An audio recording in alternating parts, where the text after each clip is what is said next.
Hi, this is Anna Hackman from Green Talk, and we're here with another segment. And this is a little departure from what I've been doing lately, which has been doing a lot of green business articles. But I wanted to talk about fracking. I have talked about it on my website, and I happened to meet with a colleague the other day, and we talked about fracking, and I was like, oh my God, I only know the tip of the iceberg.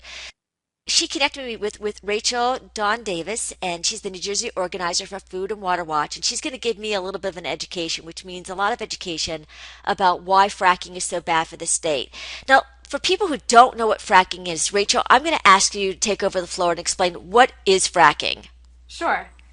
Fracking is a process of natural gas extraction that actually now is done in not a conventional way. So it basically takes a lot of pressure, a drill, and uses copious amounts of fresh water to um, shake up the shale rock underneath us, which is everywhere in the world, in the US, including the US. And that creates fractures from a wellbore drilled into reservoir rock formations. So that enables the natural gas that's embedded in the shale rock to rise up, to flow up. But it also brings up other sort of existing radioactive materials with the pressurized water and drill. Also, a lot of over 750, I think, chemicals are used to enable that process. Um, a number of those are more commonly used chemicals are actually carcinogens that we know about, like formaldehyde, benzene, naphthalene, xylene, toluene, and that's actually cited from a report that the minority staff put together on the U.S. House Energy and Commerce Committee. So it's nasty stuff, and they're not all used, those chemicals are not all used necessarily in a single batch of, of fracking fluid, but part of the problem is thanks to the 2005 Energy Policy Act put together by Vice President Dick Cheney, that includes a Halliburton loophole, which actually precludes the oil and gas industries from having to comply with the Safe Drinking Water Act. So we don't know all of the chemicals that are used actually, and that therefore makes it impossible for us to understand the severity of the threat to our health. So let's talk a little bit about where those waters go down. When they go down, do they stay in the groundwater or the aquifers? What happens to that water? That water gets mixed. Some of it stays down there. Some of it comes back up, and the industry creates what are known as wastewater pits.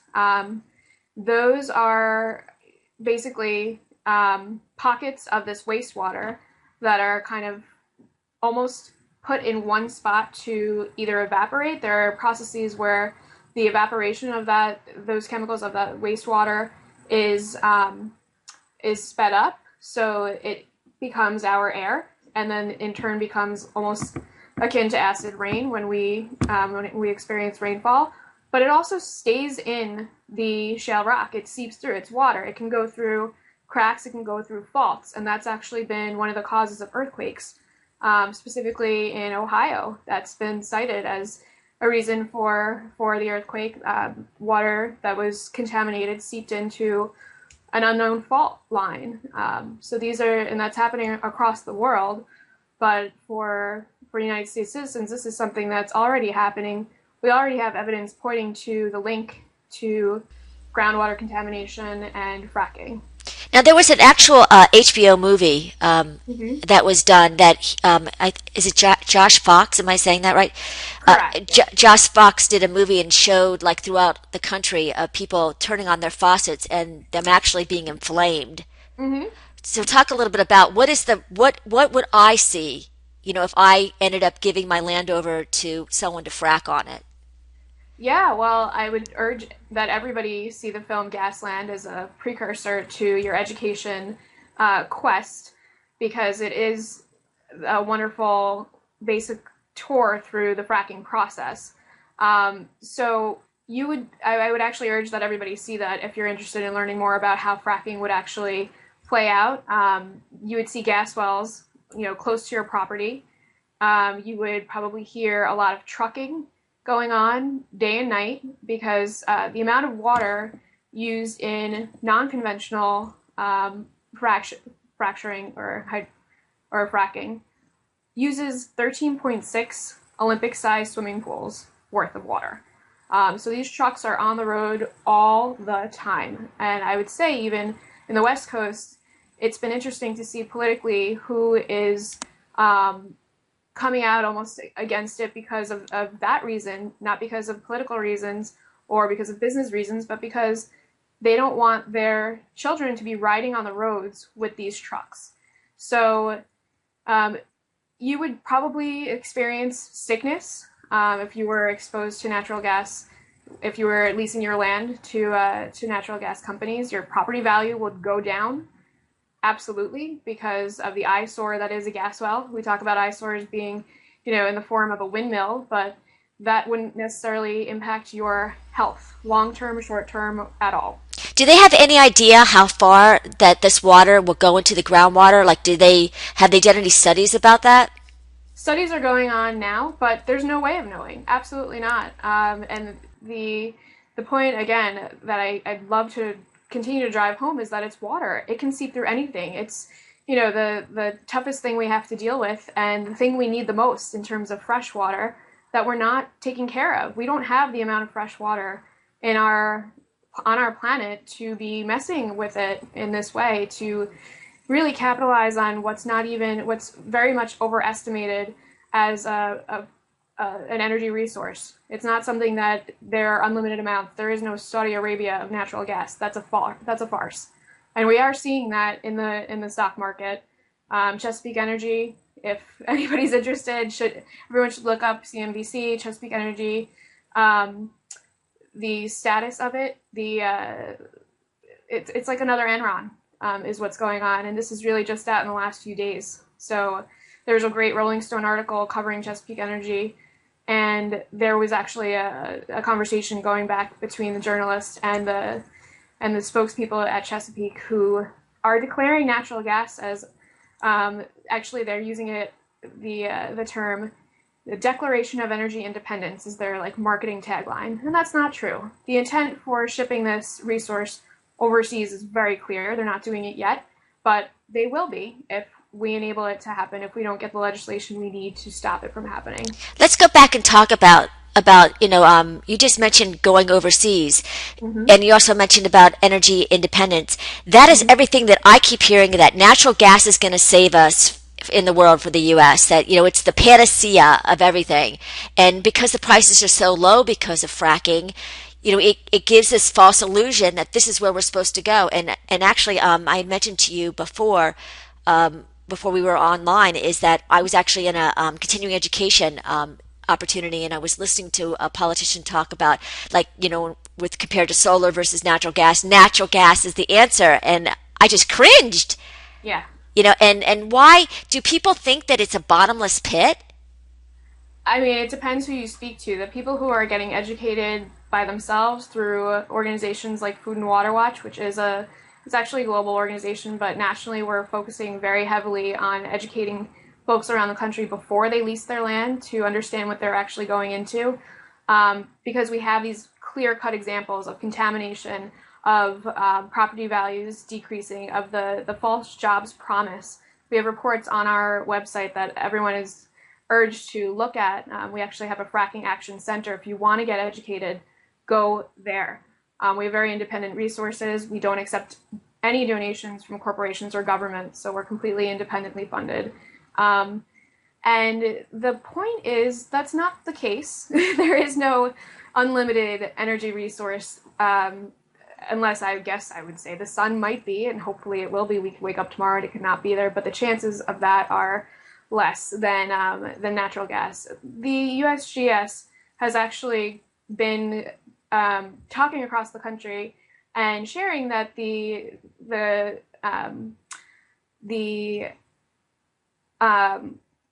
amount of natural gas that we have projected, they've actually decreased it quite a bit, significantly. I think it was like half from 2011 to now.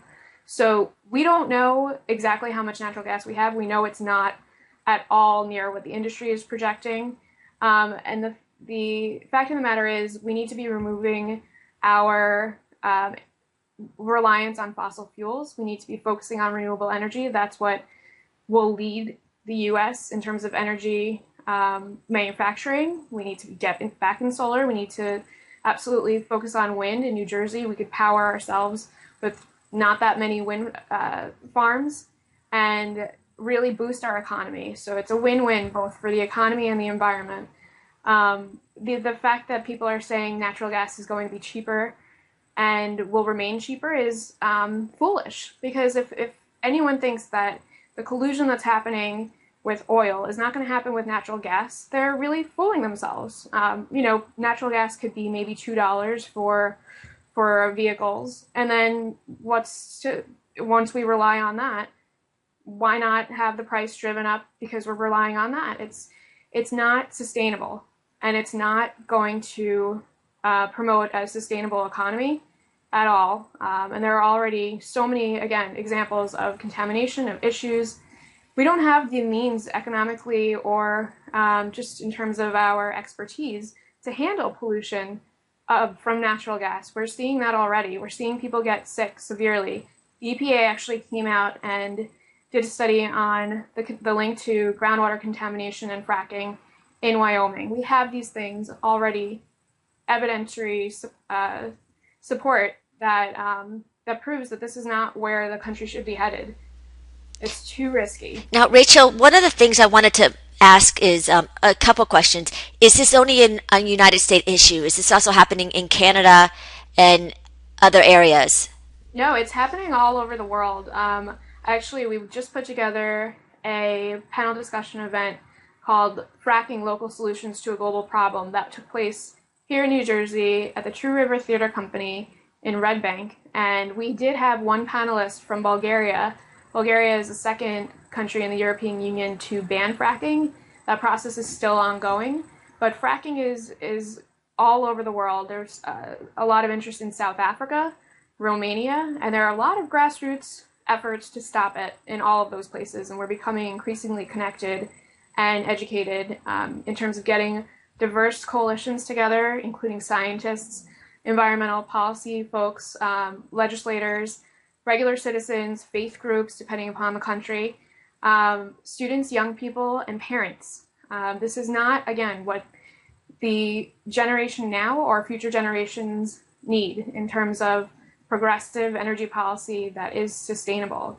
The sustainable environmental policy will never include fossil fuels anymore. It's so infuriating. I'm going to be 30 years old in November. The fact that this is still looked at as an option is ludicrous. It's just not smart. It's not intelligent, again, both economically and environmentally. Businesses might be listening to this and say, oh my God, government involved again, rolling their eyes, the whole bit. Why don't they just leave us alone? Gas is cheap. It's helping me run my business. The economy's strangling me. The last thing I need is a huge energy bill. So Right. what do you say to that, to a business owner? Yeah, I think that they should absolutely get themselves educated, because that's not the case. Actually, what I'm finding, and I work with private sector folks as well, is that fracking is not seen as a viable option, that natural gas is not as promoted as some people are maybe saying. It's not something that folks want to really intermingle with, because the payback is not clear, because the big companies are going bust. Look at Chesapeake. So I'd say do your research. Now, This is not there. Now, the other question that I have is, you had mentioned overseas. We're going to be shipping our natural gas overseas? Yeah, so this energy independence piece, it's a complete lie. Yeah, that's the intent, because the US was actually probably going to be moving toward renewables finally, but the intent of overseas countries is to get natural gas from the US because they're running out. So actually, if the US invests, like US investors, some of my coalition partners are actually invested in Chesapeake and other companies and have become educated but are getting this information from the other side. Their resources are projecting that they can get 10 times the amount of return, an ROI, if they invest in in companies that are taking natural gas from the US and selling it overseas where they desperately need it. Wow, it sounds like the reverse of oil. Yeah. Wow. Well, you think we've learned our lesson before. Now, back before 2005 when this loophole got changed, how was natural gas being fracked, or was it not?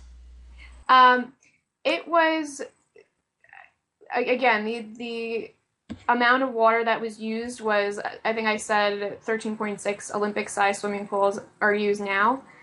Around 3 to 12% of one Olympic sized swimming pool was used before. So basically, the process has been accelerated, much akin to kind of just the status of our society. Everything's faster. Everything has to be, quicker and stronger and more intense. And so that's kind of what happened to the process as of late. It wasn't as intensive. It wasn't as, intensive in terms of the amount of water that we're using, the type of chemicals that we're using. Obviously, these things were more disclosed. We don't know now, but it was better, I guess, before. Nevertheless, we shouldn't be doing it. I mean, putting holes in the earth to get energy doesn't make sense. And tell me about what you're seeing in the federal landscape with this. We're not seeing enough. There is a piece of legislation called the FRAC Act. We'd like to get that passed. Really, we'd like to ban fracking in the whole country. Unfortunately, fracking is going on in places, so it's become different strategies for different geologies and different states. So different status of legislation, different status of fracking. Pennsylvania, there's already fracking going on. Josh Fox, who owns property there, actually describes fracking in Pennsylvania as sort of like a checkerboard, where someone leased, someone didn't, someone leased, someone didn't. In New Jersey, we don't have it yet, but we are already getting fracking wastewater. And so that's a huge issue that we're working on. There's actually a piece of legislation that hopefully will be passed before the legislative session ends June 30th, called the New Jersey fracking wastewater ban.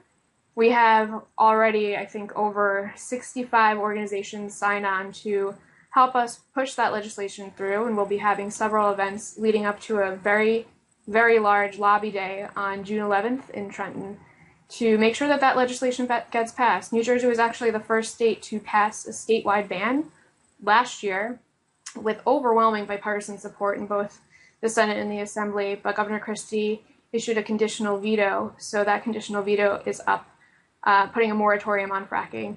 And that is up January 13th, January of 2013 to do, but... Rachel, tell us a little bit more about, because you talked about the wastewater, but it didn't really, let's just focus that last part about what is the wastewater, why is it so bad?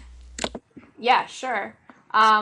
So it's basically the link to, again, fracking wastewater and Pennsylvania's contamination has been clear. Waste has been shown to contain radioactive elements, again, these known carcinogens that we know, and there have been reports of radioactive fracking waste being discharged into our waterways. Oh my God. Yeah, so we can't let this happen in New Jersey, but unfortunately it might be more likely than you think. Again, it's already happening. We put a FOIA request, Freedom of Information Act request, into the Department of Environmental Protection in New Jersey. We got back a lot of documents, about 1,000 pages, that we have folks in our DC office mining through to pull out exactly what is happening. But we've gotten reports of multiple truckloads of solid and liquid fracking waste to facilities in Elizabeth, Carteret, and Kearney in New Jersey already. So I would like to say that is horrible. And again, we are up against a very powerful industry, but we absolutely have the power in terms of grassroots activism, outreach, and self-education efforts to move these pieces of legislation forward and set precedent for the rest of the country. Now, when they go to those facilities, what happens? This is what we're trying to learn. So I can't really speak to that per se, but we will definitely be happy to follow up and report exactly what we learn once we mine through these documents. And is there any legal requirement for them to have to clean that wastewater? That's exactly what we're hoping to learn. We're hoping yes, but we're not sure. Well, that's dangerous. Yeah, it's very dangerous. And again, there's no shortage of ways that people can get involved if you care about your water and your land and its value. And, future generations, certainly this is going to affect the food that we eat. It already is affecting the air that we breathe, because air doesn't have political boundaries. It can go from Pennsylvania to New York and New Jersey and back. Now, Rachel, give us the URL where people can find information about this on your website. Sure, I would say go to www.foodandwaterwatch.org, and you can look through our campaigns, find fracking. There's a fracking action center, and you can get all of your information there. New Jersey's Food and Water Watch also has a Facebook page, so I'd urge folks to look there. And I'm happy to provide my information to you to post on your website, fracking.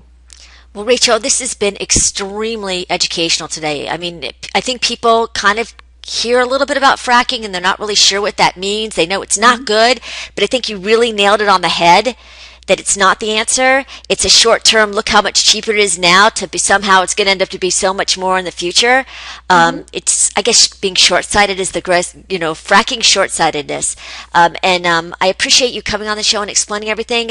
Everybody, on Green Talk, there will be links for you to go to. I will also put them on the video, some of the things that Rachel mentioned, because I go and edit the video afterwards.